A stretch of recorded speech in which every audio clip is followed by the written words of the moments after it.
സ്വാഗതം India സ്കാനിലേക്ക്. Indian വിദ്യാർത്ഥി സമൂഹത്തിന്റെ ശക്തമായ പ്രതിഷേധങ്ങൾക്ക് മുന്നിൽ കണ്ണടയ്ക്കാനോ അതിനെ തല്ലി ഒതുക്കാനോ സാധിക്കില്ലെന്ന് ഒടുവിൽ കേന്ദ്ര സർക്കാർ തിരിച്ചറിഞ്ഞിരിക്കുന്നു. ധാർഷ്ട്യത്തിന്റെ കാവ്യ സങ്കേതങ്ങൾ വിട്ടൊഴിഞ്ഞ് കീഴടങ്ങലിന്റെ പാഠം മോദി സർക്കാർ പഠിച്ചിരിക്കുന്നു. വിദ്യാർത്ഥികളുടെ ആവശ്യം ന്യായമാണെന്നും തന്റെ മന്ത്രിയാണ് ഒന്നാമത്തെ തെറ്റുകാരനെന്ന തിരിച്ചറിവാണോ മോദിയെ കൊണ്ട് ഇത്തരത്തിലൊരു തീരുമാനത്തിൽ എത്തിച്ചത് എന്നതിന് വലിയ ഉറപ്പില്ല.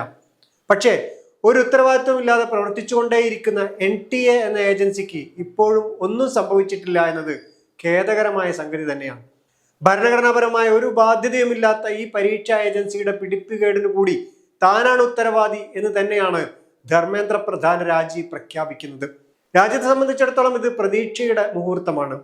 ഭരണഘടനയെ നോക്കുകുത്തിയാക്കിയും ഭരണഘടനാ സ്ഥാപനങ്ങളെ വിലക്കെടുത്തോ വിറപ്പിച്ചു നിർത്തിയോ ഏകാധിപത്യത്തിലേക്ക് ചുവടുവെക്കുന്ന BJP സർക്കാരിനെ മുട്ടുകുത്തിക്കാൻ മനസ്സുവെച്ചാൽ സാധിക്കുമെന്നതിന്റെ സൂചനകളാണ് ഈ സമരത്തിന്റെ വിജയം ഉയർത്തിവിടുന്ന പ്രതീക്ഷയുടെ അലയൊലികൾ. പ്രതീക്ഷയുടെയും സന്തോഷത്തിന്റെയും പ്രത്യാശയുടെയും നിമിഷങ്ങളാണെങ്കിലും ചിലത് കാണാതിരുന്നുകൂടാ എന്നതാണ് ഇത്തവണത്തെ ഇന്ത്യ സ്കാൻ മുന്നോട്ട് വെക്കുന്നത്. മോദി തോറ്റിരിക്കുന്നു എന്ന് ആർത്തുവിളിക്കുന്നതിനിടയിലും കണ്ണിൽപ്പെടുന്ന ചിന്തയിൽ ഉടക്കുന്ന വാക്കുകളിലൂടെ വായിച്ചെടുക്കാനാവുന്ന ചില ആശങ്കകൾ കൂടിയാണവ. പ്രധാനമായ ഒന്ന്, പ്രതിപക്ഷത്തെ നമുക്ക് എത്ര വിശ്വസിക്കാനും ആശ്രയിക്കാനും കഴിയും എന്ന ആശങ്കയാണ്. ഇത്തരത്തിൽ ചോദ്യപേപ്പറുകൾ ചോരുകയും പരീക്ഷാ നടത്തിപ്പ് സുതാര്യമല്ലാതാവുകയും ചെയ്തിട്ടും അതിലുപരി ഇതിന്റെ പേരിൽ നിരവധി വിദ്യാർത്ഥികൾ ആത്മഹത്യ ചെയ്തിട്ടും ഇന്ത്യയിലെ വിദ്യാർത്ഥികൾ പോലീസിന്റെ തല്ലുകൊള്ളുന്നത് വരെ ഇന്ത്യയിലെ പ്രതിപക്ഷത്തിനോ അവരുടെ വിദ്യാർത്ഥി പ്രസ്ഥാനങ്ങൾക്കോ ഇതൊരു പ്രശ്നമായി തോന്നിയിരുന്നില്ല എന്നതാണ്. ശക്തമായ ഒരു പ്രക്ഷോഭം നയിക്കാൻ അവർക്കായില്ല എന്നതും കൂട്ടി വായിക്കേണ്ടതാണ്. കോക്രോച്ച് പാർട്ടിക്കാർ സമരം തുടങ്ങിയപ്പോൾ പോലും അത് അംഗീകരിക്കാൻ ഇവർക്കായിരുന്നില്ല. കുട്ടികളെ കാണാനോ അവർക്കൊപ്പം നിൽക്കാനോ ആദ്യം ഒരു മടിയായിരുന്നു എല്ലാവർക്കും. പ്രശ്നങ്ങൾ നേരിടുന്നവർ സംഘടിക്കുകയല്ലാതെ ആരെയും കാത്തിരുന്നിട്ടോ ആരെയെങ്കിലും പ്രതീക്ഷ അർപ്പിച്ചിട്ടോ കാര്യമില്ല എന്ന സൂചനയാണ് ഈ സമരം നൽകുന്ന മറ്റൊരു സന്ദേശം. അത് ഗുണകരമാണോ ദോഷകരമാണോ എന്ന് നമുക്ക് ഓരോരുത്തർക്കും തീരുമാനിക്കാം. ജനകീയ അവകാശങ്ങളുടെ സംരക്ഷകരായി ചമഞ്ഞ് രംഗത്തെത്തുന്ന പാർട്ടികളും പ്രസ്ഥാനങ്ങളും ജനകീയ അജണ്ടകൾ ഏറ്റെടുക്കാതിരിക്കുകയും സ്ഥിരം അജണ്ടകളിലോ പാർട്ടി അജണ്ടകളിലോ മാത്രം അടയിരിക്കുകയും ചെയ്യുമ്പോഴാണ് ജനം സ്വന്തം വഴി തിരഞ്ഞെടുക്കുന്നത്. അത്തരത്തിൽ ഓരോ ജനവിഭാഗങ്ങളും തങ്ങളുടെ വഴി തിരഞ്ഞെടുക്കുന്നത് ശക്തമായ ഒരു ജനാധിപത്യ സംവിധാനത്തിന് ഗുണകരമാവുക എന്നത് സംവാദം ആവശ്യപ്പെടുന്ന സംഗതി തന്നെയാണ്. കാര്യങ്ങൾ നേടിയെടുക്കാൻ, അവകാശങ്ങൾ സംരക്ഷിക്കപ്പെടാൻ ഓരോ ജനവിഭാഗങ്ങളും തെരുവിൽ ഇറങ്ങേണ്ടി വരും എന്നത്, അങ്ങനെ ആവശ്യങ്ങൾ സമരങ്ങളുടെ രൂപം പൂണ്ട് തെരുവിൽ ചോരയിൽ കുളിച്ചു നിന്നാലേ ഞങ്ങൾക്ക് മനസ്സിലാവൂ എന്ന് ചടിക്കുന്ന ഭരണകൂടം ജനാധിപത്യത്തോട് എത്രത്തോളം കടപ്പെട്ടിരിക്കുന്നു എന്നതും ചർച്ചയ്ക്ക് വിധേയമാക്കാവുന്നതാണ്. ഭരണകൂടത്തിന്റെ നീതി നിഷേധങ്ങളെ ഭയപ്പെട്ടും അവസാന ബസ് എന്ന ധാരണയിലും ജനം തങ്ങൾക്കു പിന്നിൽ അണിനിരന്നുകൊള്ളുമെന്നുള്ള പ്രഖ്യാപിത രാഷ്ട്രീയ പാർട്ടികളുടെ മണ്ടക്കിട്ട് കിട്ടിയ കൊട്ടാണ് കോക്രോച്ച് പാർട്ടിയും അവരുടെ വിജയവും. ഇന്ത്യയിലെ ഏറ്റവും വലിയ ജനാധിപത്യ പ്രശ്നം നീറ്റ് പരീക്ഷയുടെ ചോദ്യപേപ്പർ ചോർന്നു എന്നതാണോ എന്ന് പരിഹാസത്തിലൂടെ സന്ദേഹിക്കുന്നവരുണ്ട്. അവരുടെ സന്ദേഹത്തിലെ ശരിതെറ്റുകൾ ചർച്ചയ്ക്കെടുക്കാൻ ഒരുപാട് സമയം ഇനിയുമുണ്ട്. പക്ഷേ അമേരിക്കയിൽ നിന്നും ചർച്ചയ്ക്ക് തുടക്കമിടുകയും ഇന്ത്യയിലെത്തി സമരം വിജയിപ്പിച്ചെടുക്കുകയും ചെയ്ത ഒരു ചെറുപ്പക്കാരനും അദ്ദേഹത്തിനൊപ്പം ശക്തമായി നിലകൊണ്ട രാജ്യത്ത് അനവധി വിദ്യാസമ്പന്നരായ കുട്ടികളും ചെയ്തുകൊണ്ടിരിക്കുന്നത് ഇനി തങ്ങളെയുള്ളൂ എന്ന പരമ്പരാഗത രാഷ്ട്രീയ മേലാളന്മാരുടെ മണ്ടക്കിട്ട് മാത്രമല്ല, സാധാരണ ജനത്തിന്റെ തലക്കിട്ട് കൂടിയാണ് കൊട്ടുന്നത്. നിനക്കും ജനാധിപത്യത്തിൽ ഉത്തരവാദിത്തങ്ങളുണ്ട് എന്ന ഓർമ്മപ്പെടുത്തൽ കൂടിയാണത്.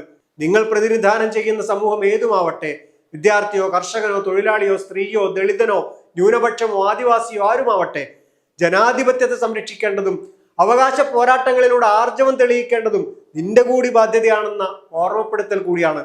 ആശങ്കപ്പെടുത്തുന്ന വേറൊന്ന് ധർമ്മേന്ദ്ര പ്രധാൻ തന്റെ രാജിക്ക് കാരണമായി പറഞ്ഞ പ്രധാനപ്പെട്ട കാര്യമാണ്. ജന്തർ മന്ദിറിലും രാജ്യത്താകെയും ഉയർന്നു വന്നിരിക്കുന്ന അവസ്ഥയിൽ നിന്നും രാജ്യവിരുദ്ധ ശക്തികൾ മുതലെടുക്കാതിരിക്കാനാണ് താൻ രാജിവെക്കുന്നത് എന്നാണ്. എന്തൊരു വർത്തമാനമാണിത്! ഇന്ത്യയിലെ മുഴുവൻ മനുഷ്യരുടെയും രാജ്യസ്നേഹത്തെ റദ്ദാക്കി കളയുന്ന തരത്തിൽ കാവിക്കളസമുടുത്തവർക്ക് മാത്രമാണ് രാജ്യസ്നേഹത്തിന്റെ മൊത്തം കുത്തകയും എന്നുള്ള നെറികെട്ട പ്രസ്താവനയല്ലാതെ മറ്റെന്താണിത്? നീറ്റ് പരീക്ഷയിലെ ക്രമക്കേടിന് ഉത്തരവാദിത്തം ഏറ്റെടുക്കുന്നതായി ഈ രാജിയിൽ ഒരിടത്തും ഈ പ്രധാനി പ്രസ്താവിക്കുന്നില്ല. തൊട്ടു മുൻപത്തെ ദിവസം വരെ ജന്തർ മന്ദിറിൽ തടിച്ചുകൂടിയ കുട്ടികളെ തീവ്രവാദികൾ എന്ന് വിളിച്ച ഇദ്ദേഹത്തിന് പെട്ടെന്നാണ് കുട്ടികൾ രാജ്യത്തിന്റെ സമ്പത്താണെന്നും അവരുടെ കഴിവിനെ താൻ അംഗീകരിക്കുന്നുവെന്നും അവരുടെ ഭാവി ഒരിക്കലും തകരരുത് എന്നുമൊക്കെ പ്രസ്താവിച്ചു കളഞ്ഞത്. ഇത്രയും വിദ്യാർത്ഥികൾ ദേശീയ ഗാനം ചൊല്ലി ദേശീയ പതാക ഉയർത്തി നടത്തിയ പ്രതിഷേധം രാജ്യദ്രോഹികൾ മുതലെടുക്കുമെന്ന് ആശങ്ക പ്രകടിപ്പിച്ച മന്ത്രിയും ആ വാചകം എഴുതിപ്പിടിപ്പിച്ച രാജിക്കത്ത് കൈപ്പറ്റിയ പ്രധാനമന്ത്രിയുമാണ് നിലവിൽ രാജ്യത്തിലെ ഏറ്റവും വലിയ ആശങ്ക. വീഡിയോയിലൂടെ റേഡിയോ പോലെ സംസാരിച്ച പ്രധാനമന്ത്രിയുടെ വാക്കുകളിലും ആശങ്കപ്പെടാതെ വയ്യ.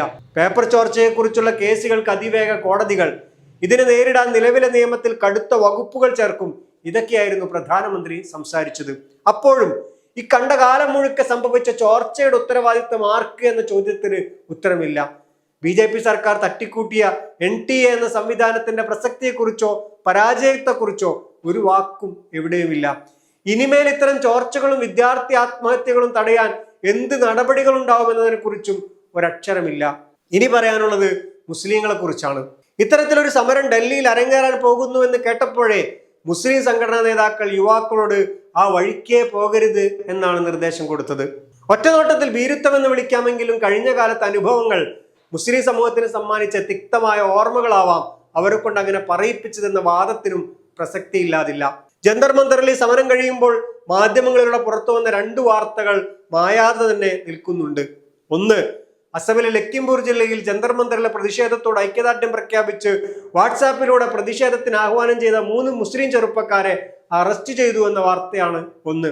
പ്രതിഷേധം നടത്തിയവരെ പോലും അറസ്റ്റ് ചെയ്യാതിരിക്കുമ്പോഴാണ് ഒരു വാട്സാപ്പ് ഗ്രൂപ്പ് ഉണ്ടാക്കിയവരെ അറസ്റ്റ് ചെയ്തത്. മറ്റൊരു വാർത്ത, ജന്തർ മന്ദറിൽ ആളുകൾക്ക് ഭക്ഷണം വിതരണം ചെയ്ത ഒരു വളണ്ടിയറുടെ കുടുംബത്തെ ഉത്തർപ്രദേശ് പോലീസ് പിടിച്ചുവെക്കുകയും അവരുടെ വീട് റെയ്ഡ് ചെയ്ത് ബാങ്ക് പാസ്ബുക്കുകളും ആധാർ അടക്കമുള്ള രേഖകളും പിടിച്ചെടുക്കുകയും ചെയ്തു എന്നതാണ്. മുഹമ്മദ് ജുനൈദ് എന്ന ചെറുപ്പക്കാരൻ ധരിച്ചിരുന്ന തൊപ്പിയാണ് പ്രശ്നക്കാരനെന്നാണ് ഉത്തർപ്രദേശ് പോലീസിനെതിരായ വിമർശനം. 2020 CAA സമരവും അതിനെ തുടർന്നുണ്ടായ പ്രതിസന്ധികളുമാവാം മുസ്ലിങ്ങളുടെ മനോവീര്യം കെടുത്തിയത്. RSSന്റെ ഗൂഢാലോചനയുടെ ഫലമായി ഉണ്ടായ ഡൽഹി കലാപവും അതിന്റെ പ്രതികരണവും എല്ലാം കഴിഞ്ഞപ്പോൾ 6 വർഷക്കാലമായിട്ടും ജയിലിൽ നിന്ന് ഇറങ്ങാൻ കഴിയാത്തവരും ഇറങ്ങിയിട്ട് ബുദ്ധിമുട്ടുന്നവരുമൊക്കെയാണ് ഇവരെ കൊണ്ട് ഇത്തരത്തിൽ ചിന്തിപ്പിക്കുന്നത് അത്രേ. ഷഹീൻ ബാഗിലെ പള്ളിയിൽ നിന്നും ബട്ട്ല ഹൗസിലെ പള്ളിയിൽ നിന്നുമെല്ലാം ഇത്തരത്തിലുള്ള ആഹ്വാനങ്ങൾ ഉണ്ടായി എന്ന് വാർത്തകൾ വന്നിരുന്നു. ഏത് പ്രക്ഷോഭത്തിനൊടുവിലും ഗിനിപ്പന്നികളാക്കപ്പെടുക മിക്കപ്പോഴും മുസ്ലിങ്ങളാകും എന്ന തരത്തിലും ചില പ്രചാരണങ്ങൾ ഉണ്ടായി. പ്രക്ഷോഭത്തെ പിന്തുണയ്ക്കുക, പക്ഷേ ഒരു കയ്യകലം പാലിക്കുന്നത് നന്ന് എന്നായിരുന്നു മുസ്ലിങ്ങൾ അഭിസംബോധന ചെയ്ത് ഒരു സോഷ്യൽ മീഡിയ പ്ലാറ്റ്ഫോമിൽ വന്ന ഉപദേശം. പ്ലക്കാർഡുകൾ എന്തിയും പ്രസംഗിച്ചും മുദ്രാവാക്യം വിളിച്ചും സമരത്തിന്റെ ഭാഗമാവുന്നതിൽ നിന്നും മുസ്ലിം യുവത്വം അല്പം മാറി നിന്നു എന്നുള്ള വിലയിരുത്തലും ഉണ്ട്. ഭക്ഷണവും വെള്ളവും വിതരണം ചെയ്തും ആളുകൾക്ക് വീശിക്കൊടുത്തും ഇവർ സംതൃപ്തരായി. രാജ്യത്തിന്റെ ചരിത്രത്തിൽ തന്നെ എഴുതി ചേർക്കപ്പെട്ട ഷഹീൻ ബാഗ് സമരം നടന്നിടത്ത് തന്നെ ഇനി സമരത്തിന് പോകരുത് എന്ന തരത്തിൽ പള്ളികളിൽ നിന്ന് പോലും ആഹ്വാനമുയർന്ന വാർത്ത സത്യമാണെങ്കിൽ ആശങ്കയുണർത്തുന്നത് തന്നെ. അതേസമയം അത്രയും ഗംഭീരമായ ഒരു സമരത്തെ സമുദായത്തിന്റെ നിരന്തര പോരാട്ടങ്ങൾക്കുള്ള വേദിയാക്കി മാറ്റുന്നിടത്തും അത്തരത്തിലൊരു പ്രസ്ഥാനം കെട്ടിപ്പടുക്കുന്നതിലും മുസ്ലിം നേതൃത്വം പരാജയപ്പെട്ടു എന്ന് പറയാതെ വയ്യ. ഷഹീൻ ബാഗ് എന്ന പേര് ആവേശത്തിൽ നിന്നും പേടിയിലേക്കും ഞെട്ടലിലേക്കും വഴിമാറി എന്നത് ശുഭകരമായ കാര്യമല്ല. പിന്നീട് നടന്ന ആൾക്കൂട്ട കൊലകളിലോ പള്ളി കയ്യേറ്റങ്ങളിലോ അനന്തമായ വിചാരണ തടവിന്റെ കാര്യത്തിലോ SIR-ലോ വഖഫ് തട്ടിപ്പിലോ അങ്ങനെ എണ്ണിയാലൊടുങ്ങാത്ത നീതി നിഷേധങ്ങളുടെ കാര്യത്തിലോ മുസ്ലിം സാന്നിധ്യം ഉണ്ടായില്ല. അവർ ചിതറിപ്പോയി, നിസ്സഹായരായി, തങ്ങൾക്കിടയിലെ വിവാദങ്ങളിലേക്ക് ചുരുങ്ങിപ്പോയി. പക്ഷേ സ്വാതന്ത്ര്യവും നീതിയും ഇല്ലാതാക്കപ്പെടുമ്പോൾ നിശബ്ദരായിരിക്കാനാവില്ല എന്ന് തന്നെയായിരുന്നു മുസ്ലിം യുവത്വം ഇത്തവണയും പ്രഖ്യാപിച്ചത്. മുഹമ്മദ് ജുനൈദിനെ പോലെ നിരവധി പേരാണ് തൊപ്പി ധരിച്ച് തന്നെ ജന്തർ മന്ദറിലും പരിസരത്തും സൗജന്യമായി ഭക്ഷണം വിതരണം ചെയ്തത്. ജാമിയ മില്ലിയയിലെ ഒരു വിദ്യാർത്ഥി പറഞ്ഞതായി ടൈംസ് ഓഫ് ഇന്ത്യ റിപ്പോർട്ട് ചെയ്യുന്നു. സമരത്തിന്റെ മുൻനിരയിൽ ഞാൻ എത്തുമോ എന്നെനിക്കറിയില്ല, പക്ഷേ ഇത്തരമൊരു സമരം രാജ്യത്ത് നടക്കുമ്പോൾ ഞങ്ങൾ വീട്ടിലിരിക്കുകയായിരുന്നുവെന്ന് ചരിത്രം പറയാൻ പാടില്ല. അവകാശങ്ങൾ കവർന്നെടുക്കപ്പെട്ടു എന്ന് ബോധ്യപ്പെട്ട കുട്ടികൾ പോലും അവ നേടിയെടുക്കാൻ തെരുവിൽ തല്ലുകൊണ്ട് ചോരയൊലിപ്പിച്ചു നിൽക്കുമ്പോൾ നടയെ പറഞ്ഞ അവകാശ നിഷേധങ്ങളെല്ലാം അനുഭവിക്കുന്ന ഒരു സമുദായം ആരെയാവും കാത്തിരിക്കുന്നുണ്ടാവുക എന്ന ആശങ്കയോടെ ഇന്നത്തെ ഇന്ത്യ സ്കാൻ ഇവിടെ പൂർണ്ണമാവുന്നു.